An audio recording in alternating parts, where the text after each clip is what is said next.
Hello guys. मैं हूं कृष्ण कुमार और आप हैं मेरे साथ मेरे YouTube channel the Gurukul learning 772 पे।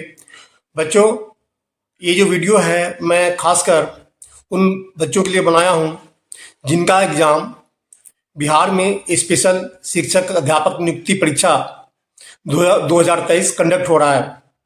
आपको 23 को बिहार में विशेष अध्यापक नियुक्ति परीक्षा होनी है और आप लोगों ने बीएसएस टेट की तैयारी की होगी और इसी संदर्भ में कुछ आपसे मैं बातें करना चाह रहा हूँ कि पेपर कैसे देना है। उसमें पेपर फर्स्ट और सेकंड जो आप जानते हैं, जिसमें जो प्राइमरी में जो टीचर की जो बहाली होनी है उसमें 5,534 पोस्ट है फर्स्ट टू 5 क्लास के लिए, और 6 टू 8 क्लास के लिए 1,745 पोस्ट है। दोनों मिलाकर के पोस्ट की जो संख्या है, पदों की जो संख्या है, वो आपको 7279 7,279 सीट्स है। और कुल जो आवेदन आए हैं बीएस टेट में, उसमें 12,000 बच्चे पूरे इंडिया भर में। आप ये समझ लो, क्योंकि बिहार की एग्जाम नहीं है, इसमें यूपी से भी बच्चे स्पेशल का बढ़ेंगे, दिल्ली से भी बढ़ेंगे, एमपी से भी बढ़ेंगे, झारखंड से भी बढ़ेंगे। तो टोटल जो एप्लीकेशन इसमें रिसीव हुआ है, आरटीआई से 12,000 फॉर्म जमा होने की सूचना मिली है कि 12,000 फॉर्म इसमें जमा हुए हैं। और पोस्ट कितनी है? 7279। अगर आप इसको रेशियो से निकालते हैं तो 1.6, मतलब कि एक सीट पर मात्र 1.6 बच्चे कंपटीशन दे रहे हैं। तो बहुत ईजी है। आप ये देख लो कि 12,000 फॉर्म में 7,7279 सीट्स है। तो इसमें जो बीएस टेट का एग्जाम हो रहा है, यहाँ पर भी 12,000 बच्चे अगर पेपर भरे हैं तो ऐसा जरूरी नहीं कि पूरे बच्चे फॉर्म जो फिलअप किए हैं एग्जाम देने जाएं। इसमें कुछ नहीं भी जानेंगे और कुछ देंगे तो उसमें उनको असफलता भी मिलेगी, मतलब सारे बच्चे इसमें पास तो नहीं होंगे। आप मान लो कि आप ज़्यादा से ज़्यादा रिजल्ट मान लो कि 75% का आ जाएगा, कितना भी एजुकेशन देगा तो 75% बच्चे पास कर जाएंगे, 25% पास नहीं करेंगे। तो आप ये समझ लो कि 12,000 का 25% लेस कर लो तो फिर भी 3,000 बच्चे समझ लो कि उसमें डिस्क्वालीफाई हो जाएंगे अनुमानतः। तो आप ये समझ लो कि 12,000 में से 3,000 आप लेस कर दो तो 9,000, 9,000 में से आपको 7,279 पोस्ट है। तो बहुत ईजी है। हो सकता है कि आपका जो बीएस टेट का जो एग्जाम हो रहा है, इसी बेस पे, इसी मार्क्स पे आपको मेरिट लिस्ट निकाल दे। मतलब गवर्नमेंट अगर एग्जाम, आपको पता है कि बिहार में 3.0 की नियुक्ति के बारे में आपको विषयवार मांगा गया है। स्पेशल का खैर आ चुका है, कहाँ पर कितनी कितनी सीटें खाली है। लेकिन और भी जैसे कि जो बिहार विद्यालय अध्यापक नियुक्ति परीक्षा 3.0 है, तो वहाँ पर सीटों की संख्या मंगानी है। तो हो रहा है कि मार्च में तो पेपर होगा, लेकिन किस डेट को होगा या पूर्णतः क्लियर नहीं है अभी, थोड़ा मार्च में डिले होगा। तो हो सकता है आप लोग का जो एग्जाम हो ना बीएस टेट स्पेशल का नहीं हो। क्यों? इसलिए मैं कह रहा हूँ कि अगर बच्चे 8,000 9,000 है तो इसी में से मेरिट लिस्ट निकाल सकती है गवर्नमेंट। क्योंकि फिर उसमें क्या है, एग्जाम लेने का कंपटीशन तब होता है ना, कंपटीशन इसलिए होता है कि उसमें छांटना होता है। आप ये बताओ कि 9,000 बच्चों में से 7,279 पोस्ट निकालने हैं तो मेरिट लिस्ट इसी से बना देगा। हो सकता है, मतलब ज़्यादा संभव है कि आपका एग्जाम नहीं हो, और एग्जाम होगा भी तो मैं समझता हूं कि इसमें पास करना बहुत इजी है। क्योंकि 8,000 9,000 बच्चों में से 7,279 का रिजल्ट देने हैं तो बहुत इजी एग्जाम है। इससे अच्छा एक मौका आप लोगों को लाइफ में मुझे नहीं लगता है कि अपॉर्चुनिटी मिलेगी, क्योंकि बिहार में पहला एग्जाम हो रहा है स्पेशल का, ये फर्स्ट टाइम हो रहा है। तो और इसमें सीटों की संख्या भी अच्छी खासी है, क्योंकि स्पेशल में इतनी नियुक्ति निकलती नहीं है, और जो निकली है तो अच्छी खासी वैकेंसी है और इसमें ज़्यादा एप्लीकेशन भी नहीं मिला है। आपको मैं ये बता दूं कि स्पेशल की जब तैयारी कर रहे होंगे तो आपने किया ही होगा, और नहीं तो आपको मैं कुछ टॉपिक बता रहा हूं जिस पे आपको पढ़ के जाना है। जैसे कि आपको पढ़ना क्या है, जो आपने स्पेशल में जो पढ़ा है वो सारे टॉपिक्स आपको पढ़ने हैं। क्योंकि आप ये मत समझो कि आप सीटीपी जो है आपका सीटीएट बेस वही रहेगा।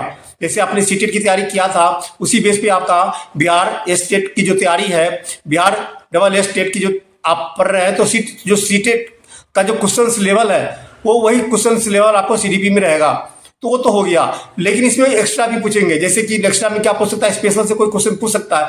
जैसे स्पेशल में आपको जो स्पेशल डिजीज है, आपको पता है स्पेशल डिजीज में डिस्ग्राफिया है, डिसलेक्सिया है, ये सब डिजीज है। जैसे कि किसी बच्चों को बोलने में दिक्कत है, किसी बच्चों को पढ़ने में दिक्कत होती है, तो उसके लिए कौन कौन से डिजीज है। तो आप यूट्यूब से या पहले भी बिना यूट्यूब के भी आप नोट्स बना रखे होंगे, या यूट्यूब से आप देख लेना कि जो स्पेशल डिजीज कौन कौन है, डिस्ग्राफिया किसको कहा जाता है, डिसलेक्सिया किसको कहा जाता है, एटीसी, इस तरह के बहुत सारे डिजीज हैं जो आपको पढ़ने हैं। उसमें आरसीआई की स्थापना कब हुई थी? आपको पता है आरसीआई की स्थापना 1992 में की गई थी।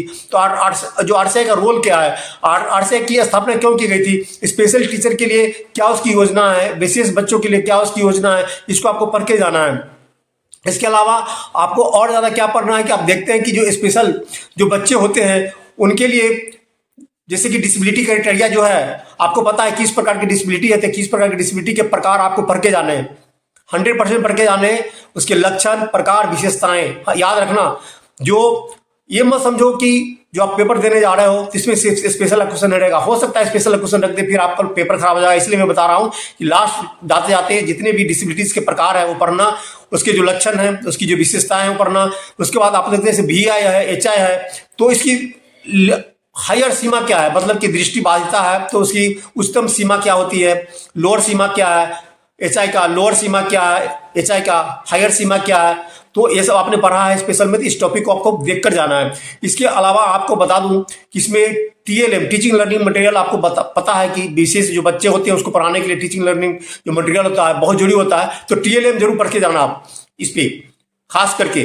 बाकी जितने भी आपने सब्जेक्ट पढ़ा है जैसे कि हिंदी है, गणित है, आपका मैथ है, EVS है, तो इसका पेडागोजी आप पढ़ा होगा आपने, उसको एक बार आप उसको आप मैराथन जो भी क्लास आपने जिससे भी सीटेट का लिया हो है नहीं, तो उसका एक बार मैराथन क्लास जो है CDP का आप देख लेना।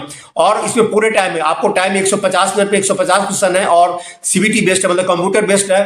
तो 200 क्वेश्चन आपको 150 मिनट में 150 क्वेश्चन आसानी से किया जाता है। तो आपको घबराना नहीं है। पेपर में टाइम किस पेपर में आपको ज्यादा देना है आपको बता दूं, मैथ में ज्यादा टाइम लगता है। उसके अलावा जो CDP करोगे तो उसमें थिंकिंग बेस होता है, सोचना पड़ता है, तो उसमें ज्यादा टाइम लगेगा। और इंग्लिश में ज्यादातर बच्चे कमजोर होते हैं तो इंग्लिश में थोड़ा ज्यादा टाइम लगता है। तो इन 3 पेपर में थोड़ा ज्यादा लगेगा तो आप लगाना। बाकी जो 2 पेपर होंगे आपका हिंदी और आपका जो दूसरा होगा EVS, उसमें ज्यादा टाइम नहीं लगने वाला है। तो आपका टाइम जो है कंज्यूम जो होगा ज्यादा मैथ्स में होगा और उसके अलावा CDP में ज्यादा टाइम कंज्यूम होगा क्योंकि वहां पर थिंकिंग बेस है। मैं आपको लास्ट बात ये कहना चाहूंगा कि आप जब पेपर कर रहे होते हैं CDP का, तो ध्यान में रखना जो हमारा एजुकेशन पॉलिसी है वह क्या कहता है। एजुकेशन जो पॉलिसी हमारा बना हुआ है वो बच्चों को केंद्र में रखकर बना गया है। अगर आपने टीचर ट्रेनिंग किया है, आपने B.Ed किया है, D.Ed किया है, तो आपको पता है कि जो बेस होता है, बेस जो है मेन जो हमारा शिक्षा का उद्देश्य है, जो शिक्षा जो हमारा इस तरह से मॉडल तैयार किया गया उसमें बच्चे को केंद्र में रखकर शिक्षा एजुकेशन प्लानिंग की गई है। तो जो भी CDP में क्वेश्चन देखेंगे तो क्वेश्चन आप सॉल्व करने से पहले एक बार आप जरूर देखना जिस टॉपिक को आपने पढ़ा नहीं है, आपको लगता है कि लर्निंग बेस है, क्योंकि जो बच्चे को थोड़ी याद होता नहीं है उसी बेस पर क्वेश्चन होते हैं CDP में। तो आपको दिमाग में ये रखना कि एक बच्चा है और उससे संबंधित क्वेश्चन है, तो बच्चा से संबंधित कोई भी क्वेश्चन होगा और उसमें आप पॉजिटिव चीज उसमें दिया जा रहा है तो क्वेश्चन में टिक मारने हैं जो बच्चों से संबंधित हो। और वहीं पर अगर मिक्स है, जैसे कि टीचर भी है उसमें इन्वॉल्व है उस क्वेश्चन में और बच्चे भी है, तो क्या होता है बच्चे को केंद्र मानना है, टीचर को नहीं मानना है। शिक्षक जो होता है उतना इंपोर्टेंट नहीं होता है जितना कि बच्चा इंपोर्टेंट होता है। तो बच्चा जो भी कहता है वो सही होता है। शिक्षक गलत हो सकता है लेकिन बच्चा गलत नहीं हो सकता। मैं बार बार कहता हूं कि जब भी CDP का क्वेश्चन सॉल्व करो तो इस बात का ध्यान रखना कि जो क्वेश्चन पूछा जा रहा है बच्चों पे, उसमें बच्चों को केंद्र में रखो। अगर शिक्षक को केंद्र में रख लिया तो क्वेश्चन गलत हो जाएगा वो CDP में, देखना है आप। बाकी तो और सारा क्वेश्चन आप पढ़ लेंगे। तो बहुत सारे टॉपिक है, बाकी तो पढ़ना सब कुछ आपने पढ़ा भी है। जो सीटेट के सारा क्वेश्चन आपने जिस तरह से सॉल्व किया है वही सारा सब क्वेश्चन बेस तो वही होने वाला है। हाँ, जो अपने स्पेशल है, स्पेशल के बारे में अपने सारा कुछ टॉपिक्स मैंने आपको बता दिया हूँ। स्पेशल्स में जो कुछ मेन है, डिसलेक्सिया, ग्राफिया डिजीज है, जो सेंटर है, जैसे कि अस्थि विकलांगता कहाँ है इंडिया में है नहीं। इसके अलावा VI का सेंटर कहाँ है, HI का सेंटर मतलब दृष्टि बाधिता सेंटर कहाँ है इंडिया में, आपको इस तरह क्वेश्चन पूछ सकता है। HI का सेंटर कहाँ है, जैसे अस्थि विकलांगता आपको कलकत्ता में सेंटर है। तो जो इंस्टीट्यूट है, स्पेशल इंस्टीट्यूट जो होते हैं स्पेशल बच्चों के लिए कहाँ कहाँ पर खोले गए हैं उनके लिए डिजीज के लिए, तो वो चीज सेंटर का आपको नाम याद रखना है। तो जाते जाते ये बात मुझे आपको पहुंचानी थी।